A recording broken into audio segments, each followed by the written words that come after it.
Item ಯಾವುದೇ ಇರಲಿ try ಮಾಡಿ ಆಚಿ ಚಿಕನ್ ಮಸಾಲಾ. ಕಸದ ವಾಹನ ಬಿಡದಿದ್ದಕ್ಕೆ ಡಿಕೆ ಶಿವಕುಮಾರ್ ಸಿಕ್ಕಾಪಟ್ಟೆ ರಾಂಗ್ ಆಗಿಬಿಟ್ಟಿದ್ದಾರೆ. ಬಿಜೆಪಿ ಶಾಸಕರಿಗೆ ವಾರ್ನಿಂಗ್ ಕೊಟ್ಟಿದ್ದಾರೆ ಕನಕಪುರ ಬೊಂಡೆ. ಗೌರವದಿಂದ ಕಸದ ಲಾರಿ ಬಿಡಬೇಕು, ಇಲ್ದಿದ್ರೆ ಎಸ್ಮಾ ಹಾಕಿಸ್ತೀನಿ. ಡಿಕೆ ಶಿವಕುಮಾರ್ ಫುಲ್ ರಾಂಗ್ ಆಗಿರೋದು. ಕಸದ ವಾಹನ ಬಿಡದ ಬಿಜೆಪಿಯ ಶಾಸಕರಿಗೆ ವಾರ್ನಿಂಗ್ ಕೊಟ್ಟಿದ್ದಾರೆ. ಗೌರವದಿಂದ ಕಸದ ಲಾರಿಯನ್ನ ಬಿಡಬೇಕು, ಇಲ್ಲದೆ ಹೋದ್ರೆ ಎಸ್ಮಾ ಹಾಕಿಸ್ತೀನಿ. ಬಿಜೆಪಿ ಎಂಎಲ್ಎಗಳು ಎಲ್ಲ ಬ್ಲಾಕ್ ಮೇಲ್ ಮಾಡ್ತಾ ಇದ್ದಾರೆ. ಹೀಗೆ ಆದ್ರೆ ಅವರ ಮನೆ ಮುಂದೆ ಕಸ ಹಾಕಿಸ್ತೇನೆ. ಬಿಜೆಪಿ ಕಚೇರಿ ಮುಂದೆ, ಅಶೋಕ್ ಮನೆ ಮುಂದೆ ಕಸ ಹಾಕಿಸ್ತೇನೆ.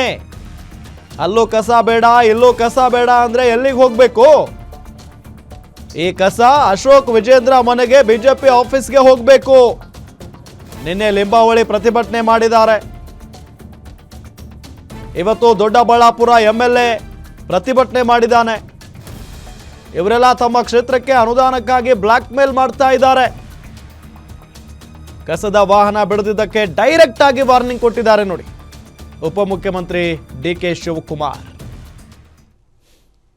ಆಲ್ ಎಂಎಲ್ಎಸ್ ಕಸ ಹಾಕಬಾರ್ದು ಅಂತೇಳಿ ಬ್ಲಾಕ್ ಮೇಲ್ ಮಾಡ್ತಾ ಇದ್ದಾರೆ. ನಮಗೆ ಫಂಡ್ಸ್ ಬೇಕು, ಅದು ಬೇಕು, ಇದು ಬೇಕು ಅಂತ. ಗೌರವದಿಂದ ಇದ್ರೆ ಸರಿ, ಇಲ್ಲ ಅಂದ್ರೆ ನಾನು ಎಸ್ಮಾಲಿ ಆಕ್ಷನ್ ತಗೋಬೇಕಾದಂತ ಪರಿಸ್ಥಿತಿ ಬರ್ತದೆ. ಎಂಎಲ್ಎ ಆಗಲಿ ಯಾರೇ ಆಗಲಿ, ನಾವು ಮರ್ಸಿಲೆಸ್ಸಾಗೆ ಈ ಕಸ ನಿಲ್ಲಿಸಿದ್ರೆ ಅವ್ರ ಮನೆ ಮುಂದೆನೇ ಹಾಕಿಸ್ತೀನಿ. ಅವ್ರ ಮನೆ ಮುಂದೆನೋ ಇಲ್ಲ ಬಿಜೆಪಿ ಆಫೀಸ್ಗೆ ಅದೇ ಕಸ ಎತ್ಕೊಂಡೋಗಿ ಲೋಡಲ್ಲಿ ಹಾಕ್ತಾ ಇದ್ರು. ನಿನ್ನೆ ಅರವಿಂದ್ ಲಿಂಬಾವಳಿ ಮಾಡಿದ್ದಾರೆ. ತಿರ್ಗಾ ಇವತ್ತು ದೊಡ್ಡಬಳ್ಳಾಪುರ ಎಂಎಲ್ಎ ಆ ಕಸ ಇನ್ನೆಲ್ಲಿಗೆ ಹೋಗ್ಬೇಕು? ಅಶೋಕನ ಮನೆಗೆ ಹೋಗ್ಬೇಕು, ಇಲ್ಲ ಅಂದ್ರೆ ವಿಜೇಂದ್ರ ಮನೆಗೆ ಹೋಗ್ಬೇಕು, ಇಲ್ಲ ಬಿಜೆಪಿ ಆಫೀಸ್ಗೆ ಹೋಗ್ಬೇಕು. ಅಷ್ಟೇ ಕೆಲಸ. ಏನಕ್ಕೆ ಅವರು ಎಷ್ಟು ಯಾರಿಗೆ ಅಂತ ಬ್ಲಾಕ್ ಮೇಲ್ ಮಾಡ್ತಾ ಇದ್ದಾರೆ? ನಾವು ಕಸ ಎಲ್ಲರೂ ಒಂದ್ ಕಡೆ ಹಾಕ್ಬೇಕಲ್ಲ. ಹಿಂದೆ ಮೊದಲಿಂದ ನಾವು ಏನ್ ಮಾಡ್ಕೊಂಡು ಬರ್ತಾ ಇದ್ದೋ ಆ ಕೆಲಸ ನಾವು ಮಾಡ್ಕೊಂಡು ಬರ್ತೀವಿ. ಈಗ ಹೊಸ ಅವ್ರಿಗೆ ಫಂಡ್ಸ್ ಬೇಕು ಅಂತ, ಅವ್ರ ಕ್ಷೇತ್ರಕ್ಕೆ ಡೆವಲಪ್ಮೆಂಟ್ ಫಂಡ್ ಬೇಕು ಅಂತ ಅಂದ್ಬಿಟ್ಟು ಬ್ಲಾಕ್ ಮೇಲ್ ಮಾಡ್ತಾ ಇದ್ದಾರೆ. ಆಲ್ ಎಂಎಲ್ಎಸ್ ಕಸ ಹಾಕಬಾರ್ದು ಅಂತೇಳಿ ಬ್ಲಾಕ್ ಮೇಲ್ ಮಾಡ್ತಾ ಇದ್ದಾರೆ. ನಮಗೆ ಫಂಡ್ಸ್ ಬೇಕು, ಅದು ಬೇಕು, ಇದು ಬೇಕು ಅಂತ. ಗೌರವದಿಂದ ಇದ್ರೆ ಸರಿ, ಇಲ್ಲ ಅಂದ್ರೆ ನಾನು ಎಸ್ಮಾಲಿ ಆಕ್ಷನ್ ತಗೋಬೇಕಾದಂತ ಪರಿಸ್ಥಿತಿ ಬರ್ತದೆ. ಎಂಎಲ್ಎ ಆಗಲಿ ಯಾರೇ ಆಗಲಿ, ನಾವು ಮರ್ಸಿಲೆಸ್ಸಾಗೆ ಈ ಕಸ ನಿಲ್ಲಿಸಿದ್ರೆ ಅವ್ರ ಮನೆ ಮುಂದೆನೇ ಹಾಕಿಸ್ತೀನಿ. ಅವ್ರ ಮನೆ ಮುಂದೆನೋ ಇಲ್ಲ ಬಿಜೆಪಿ ಆಫೀಸ್ಗೆ ಅದೇ ಕಸ ಎತ್ಕೊಂಡೋಗಿ ಲೋಡಲ್ಲಿ ಹಾಕ್ತಾ ಇದ್ರು. ನಿನ್ನೆ ಅರವಿಂದ್ ಲಿಂಬಾವಳಿ ಮಾಡಿದ್ದಾರೆ. ತಿರ್ಗಾ ಇವತ್ತು ದೊಡ್ಡಬಳ್ಳಾಪುರ ಎಂಎಲ್ಎ ಆ ಕಸ ಇನ್ನೆಲ್ಲಿಗೆ ಹೋಗ್ಬೇಕು? ಅಶೋಕನ ಮನೆಗೆ ಹೋಗ್ಬೇಕು, ಇಲ್ಲ ಅಂದ್ರೆ ವಿಜೇಂದ್ರ ಮನೆಗೆ ಹೋಗ್ಬೇಕು, ಇಲ್ಲ ಬಿಜೆಪಿ ಆಫೀಸ್ಗೆ ಹೋಗ್ಬೇಕು. ಅಷ್ಟೇ ಕೆಲಸ. ಏನಕ್ಕೆ ಅವರು ಎಷ್ಟು ಯಾರಿಗೆ ಅಂತ ಬ್ಲಾಕ್ ಮೇಲ್ ಮಾಡ್ತಾ ಇದ್ದಾರೆ? ನಾವು ಕಸ ಎಲ್ಲರೂ ಒಂದ್ ಕಡೆ ಹಾಕ್ಬೇಕಲ್ಲ. ಹಿಂದೆ ಮೊದಲಿಂದ ನಾವು ಏನ್ ಮಾಡ್ಕೊಂಡು ಬರ್ತಾ ಇದ್ದೋ ಆ ಕೆಲಸ ನಾವು ಮಾಡ್ಕೊಂಡು ಬರ್ತೀವಿ. ಈಗ ಹೊಸ ಅವ್ರಿಗೆ ಫಂಡ್ಸ್ ಬೇಕು ಅಂತ, ಅವ್ರ ಕ್ಷೇತ್ರಕ್ಕೆ ಡೆವಲಪ್ಮೆಂಟ್ ಫಂಡ್ ಬೇಕು ಅಂತ ಅಂದ್ಬಿಟ್ಟು ಬ್ಲಾಕ್ ಮೇಲ್ ಮಾಡ್ತಾ ಇದ್ದಾರೆ. ಆಲ್ ಎಂಎಲ್ಎಸ್ ಕಸ ಹಾಕಬಾರ್ದು ಅಂತೇಳಿ ಬ್ಲಾಕ್ ಮೇಲ್ ಮಾಡ್ತಾ ಇದ್ದಾರೆ.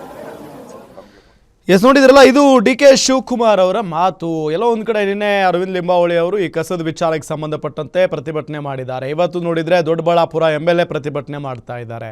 ಏನ್ ಅನ್ಕೊಂಡಿದ್ದಾರೆ ಇವರು? ಹಾಗಾದ್ರೆ ಅಲ್ಲೂ ಬೇಡ ಇಲ್ಲೂ ಹಾಕಬೇಡಿ ಕಸ ಅಂತ ಅಂದ್ರೆ ಇನ್ನೇನು ಇವ್ರ ಮನೆಗಳ ಮುಂದೆ, ಇವರ ಬಿಜೆಪಿ ಕಚೇರಿ ಮುಂದೆ ಹಾಕೋದಕ್ಕಾಗುತ್ತಾ? ಇದೇ ರೀತಿಯಾಗಿ ಕಸ ಹಾಕಬೇಡಿ ಅಂತ ಅಂದರೆ ಎಸ್ಮಾ ಆದೇಶ ಹೊರಡಿಸ್ಬಿಡ್ತೀನಿ ಅನ್ನೋ ನಿಟ್ಟಿನಲ್ಲೆಲ್ಲ, ಎಸ್ಮಾ ಹಾಕಿಸ್ಬಿಡ್ತೀನಿ ಅನ್ನೋ ನಿಟ್ಟಿನಲ್ಲೆಲ್ಲ ವಾರ್ನಿಂಗ್ ಕೊಟ್ಟಿದ್ದಾರೆ ಡಿಕೆ ಶಿವಕುಮಾರ್ ಅವರು. ಭಾಳ ಪ್ರಮುಖವಾಗಿ ಬಿಜೆಪಿ ಎಂಎಲ್ಎಗಳು ಬ್ಲ್ಯಾಕ್ ಮೇಲ್ ಮಾಡ್ತಾ ಇದ್ದಾರೆ ಅಂತ ಹೇಳ್ತಾ ಇರೋದು ಡಿಕೆ ಶಿವಕುಮಾರ್. ಹೀಗೆ ಆದರೆ ಅವ್ರ ಮನೆ ಮುಂದೆ ಕಸ ಹಾಕಿಸ್ತೇನೆ, ಬಿಜೆಪಿ ಕಚೇರಿ ಮುಂದೆ, ಜೊತೆಗೆ ಅಶೋಕ್ ಮನೆ ಮುಂದೆ ಕಸ ಹಾಕಿಸ್ಬಿಡ್ತೇನೆ ಅನ್ನೋ ನಿಟ್ಟಿನಲ್ಲೆಲ್ಲ ಡಿಕೆ ಶಿವಕುಮಾರ್ ಈ ಸಂದರ್ಭದಲ್ಲಿ ಮಾತಾಡಿದ್ದಾರೆ. ಅಸಲಿಗೆ ಈ ಕಸದ ಗಲಾಟೆ ಯಾಕೆ ಶುರುವಾಗಿದೆ ಸರ್? ಯಾಕೆ ಅಲ್ಲೂ ಇಲ್ಲೂ ಬೇಡ ಅಂತ ಇದ್ದಾರೆ? ಎಲ್ಲಿ ಹಾಕಿದ್ರು ಕೂಡ ಇದಕ್ಕೆ ವಿರೋಧ ವ್ಯಕ್ತಪಡಿಸ್ತಾ ಇದ್ದಾರಲ್ಲ ಅಂತ ಕೇಳಿದರೆ ಡಿಕೆ ಶಿವಕುಮಾರ್ ಅವರು ಹೇಳ್ತಾ ಇರೋದು ಬ್ಲ್ಯಾಕ್ ಮೇಲ್ ಮಾಡ್ತಾ ಇದ್ದಾರೆ. ಅವರವರ ಕ್ಷೇತ್ರಕ್ಕೆ ಅನುದಾನ ಬೇಕು ಅನ್ನೋ ನಿಟ್ಟಿನಲ್ಲಿ ಅಂದರೆ ಪ್ರತಿಭಟನೆ ಮಾಡ್ತಾ ಇದ್ದಾರೆ, ಬ್ಲ್ಯಾಕ್ ಮೇಲ್ ಮಾಡ್ತಾ ಇದ್ದಾರೆ ಅನ್ನೋದು ಡಿಕೆ ಶಿವಕುಮಾರ್ ಅವರ ಆರೋಪ ಆಗಿದೆ. ಸೊ ಇದೆಲ್ಲದರ ನಡುವೆ ಈಗ ಬಿಜೆಪಿ ನಾಯಕರು ಇದಕ್ಕೆ ಯಾವ ರೀತಿಯಾಗಿ ಪ್ರತಿಕ್ರಿಯೆಯನ್ನು ಕೊಡ್ತಾರೆ ಅನ್ನೋದನ್ನು ಕಾದು ನೋಡಬೇಕು. ಅಫ್ಕೋರ್ಸ್ ಬಿಜೆಪಿ ನಾಯಕರು ಹೇಳೋದು ಒಂದೇ, ನೋಡಿದ್ರಲ್ಲ, ಸುಮ್ಮನೆ ಇದ್ದರೆ ಸರಿ, ಇಲ್ಲ ಎಸ್ಮಾ ಹಾಕಿಸ್ತೀನಿ ಅಂತೆಲ್ಲ ಆವಾಜ್ ಆಗ್ತಾ ಇದ್ದಾರೆ, ಹಾಗೆ ಹೀಗೆ ಅಂತೆಲ್ಲ ಬಿಜೆಪಿಯವರು ಮಾತಾಡ್ತಾರೆ. ಸೊ ಇದೆಲ್ಲದರ ನಡುವೆ ಈಗ ಸಹಜವಾಗಿ ಕುತೂಹಲ ಇದ್ದೇ ಇರೋದು ಈ ಕಸದ ಲಾರಿಗಳನ್ನು ಅಥವಾ ಈ ಕಸ ಎಲ್ಲಿ ಹಾಕಬೇಕು, ಯಾಕೆ ಬಿಜೆಪಿ ವಿರೋಧ ಮಾಡ್ತಾ ಇದೆ ಅನ್ನೋದು. ನಿಮ್ಮೂರಿನಿಂದ ವಿಶ್ವ ಮಟ್ಟದವರೆಗೆ ರಾಜಕೀಯ, ಸಿನಿಮಾ, ಸ್ಪೋರ್ಟ್ಸ್ ಯಾವ ಸುದ್ದಿಯೂ ಮಿಸ್ ಆಗಲ್ಲ. ಬರೀ ಸುದ್ದಿಯಷ್ಟೇ ಅಲ್ಲ, ಜೊತೆಯಲ್ಲೇ ಇರುತ್ತೆ ವಿಶ್ಲೇಷಣೆ. ಗ್ಯಾರಂಟಿ ನ್ಯೂಸ್ ನ ಸಬ್ಸ್ಕ್ರೈಬ್ ಮಾಡಿ, ಫಾಲೋ ಮಾಡಿ, ಕ್ಷಣ ಕ್ಷಣದ ಅಪ್ಡೇಟ್ಸ್ ಪಡೆಯಿರಿ.